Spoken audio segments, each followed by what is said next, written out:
Sorry about that. I must have kicked the cord of the laptop somehow and it ran out of battery and shut down. So that was fun.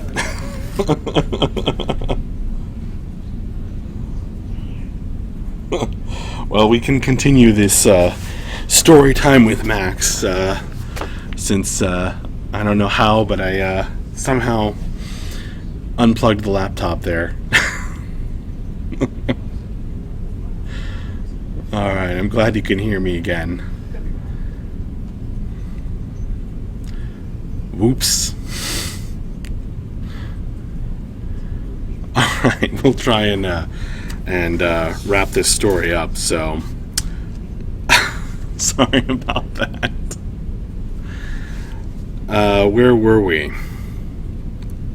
I guess it would have been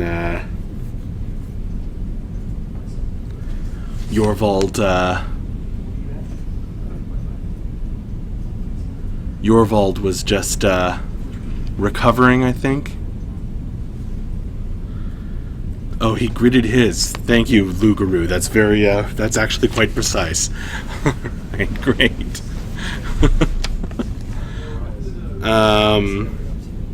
So yes, the Courage Eater is dead, and Jorvald feels his courage return, yet dirtied somehow, as if he were not quite whole.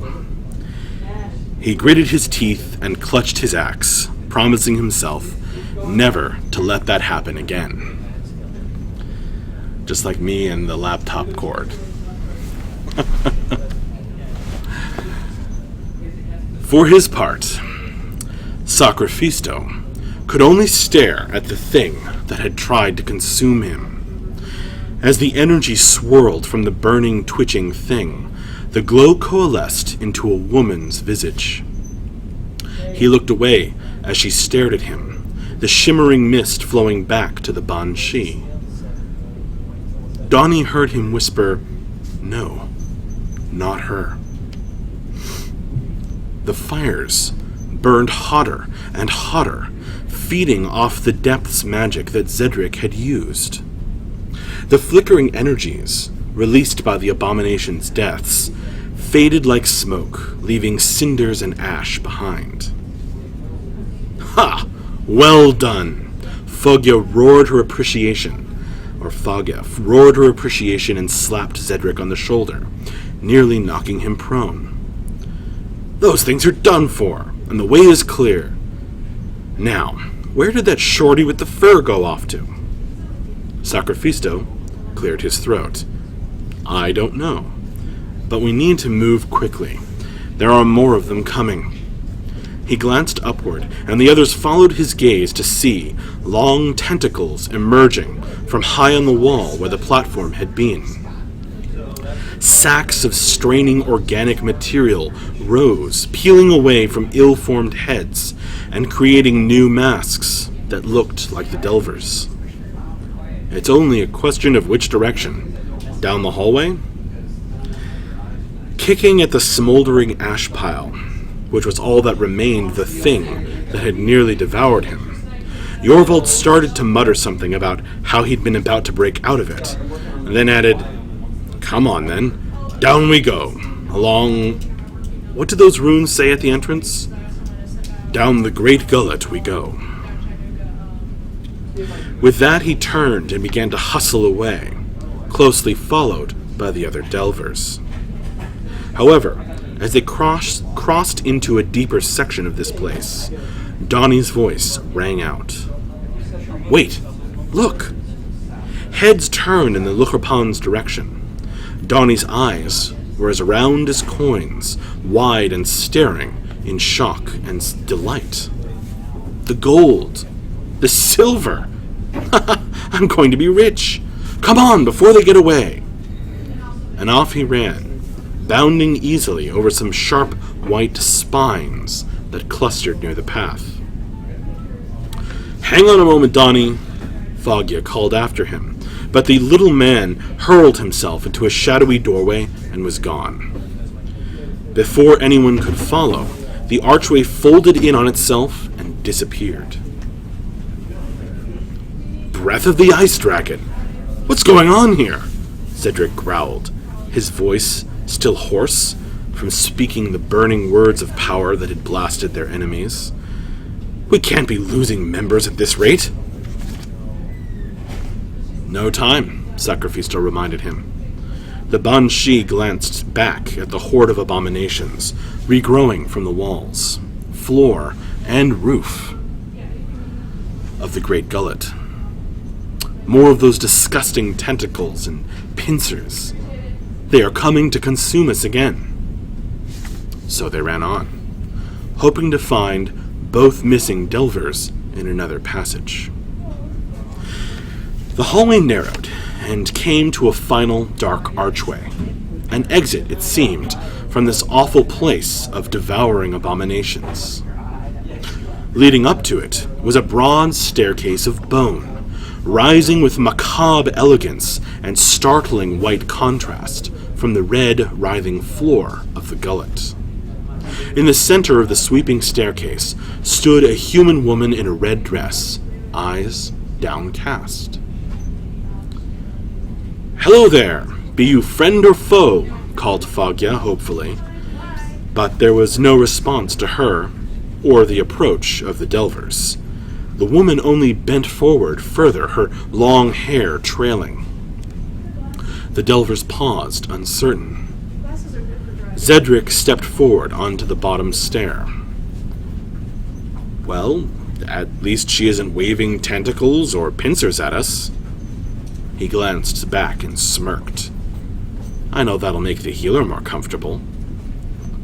As if in response, the woman doubled over still further, coughing and choking. Something began to grow from her bare neck, a long spire of bone that was quickly joined by others.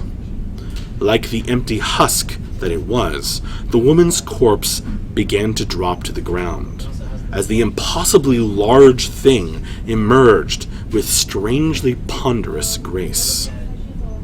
As Cedric's mouth went wide, Sacrifisto swept forward, past his companions, with an annoyed glance at the human. "I do not fear you, creature. Beware, for in the defense of my friends, I shall wreak terrible destruction upon you." Though it seemed slow because of its size, the beast that came forth actually moved with deadly speed. Before anyone could do more than ready their weapons, it had burst out. The thing made no sense in this reality. Though built of raw, twisted ropes of skinless flesh, its main body mass was shaped almost like a hexagon, standing upon far too many long, sharp legs and spines. It hurt the eyes to look at. Parts of it seemed to lie within the veil entirely, extensions of the interconnected struts and tendons of the structure that hummed with uncomfortable life. It was simply incomprehensible, except in the only way that anything here was comprehensible, as a living embodiment of horror. As it walked or hustled up the stairs to block the archway, it rocked from side to side, almost bounding on its awkward corners. Though it had no face or even a recognizable front, it thrust what must have been its maw forward, showing jagged bones that passed for teeth. Sacrifisto watched, eyes wide with horror, as the repulsive thing hoisted itself upward, dribbling unnameable fluid onto the pristine white steps. The noise it made when it spoke was awful, a grinding, wet growl, barely within the threshold of hearing. "No, you won't, Sacrifisto. I know you. I am, after all, alive." Unseen by all in the shadows to the side of the stairs, Hiduk sighed silently. He gripped his daggers tight, preparing himself. This moment had come far sooner than he would have liked, but he could delay no longer. It was time to make his move. thus ends part 3 of the Great Depths Raid.